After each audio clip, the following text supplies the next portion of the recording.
ఒక దేశానికి, ఒక జనాంగానికి విజయాన్ని కలిగించినప్పుడే యోనాతాను ఆనాడు ఇజ్రాయేలు ప్రాణాన్ని కాపాడారు. చూడండి, యోనాతాను ప్రాణాన్ని కాపాడారు.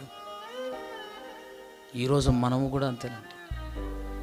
ఈ భూమి మీద పాపాన్ని జయించి, శరీర కోరికలను జయించి, ఏవైతే మనల్ని ఆకర్షిస్తున్నాయో, ఏవైతే మన ఆత్మీయ ప్రయాణంలో అడ్డొస్తున్నాయో, ఎన్నైతే ఉంటాయో అన్నిటినీ జయించి మనం చచ్చిపోతే దేవుడు ఏమంటాడంటే మనకు చెయ్యి అందించి పరలోకానికి తీసుకుంటాడు. ఈడు ఇక్కడికి రావాలి, ఎందుకంటే ఈడు పోరాటం చేసినవాడు, ఈడు నమ్మకంగా పోరాటం చేసి ఈడు జయించినవాడు. ఏంటి, ఈ లోకంలో ఉన్న ఒక దేశాన్ని జయించలేదు వీడు, ఈ లోకంలో ఉన్న ఒక వ్యక్తిని జయించలేదు, ఈ లోకంలో ఉన్న మహా సామ్రాజ్యాలను జయించలేదు. వీడు జయించింది ఏంటి? పాపాన్ని జయించాడు. వీడే జయశాలి. వీడిని ఎక్కడికి తీసుకురావాలి?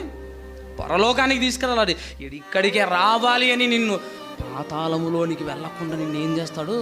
తన వద్దకు తీసుకుంటాడు. ప్రియమైన దేవుడు వర్లారా, నీ ప్రాణాన్ని చచ్చిపోయిన తర్వాత నిలబెట్టేవాడు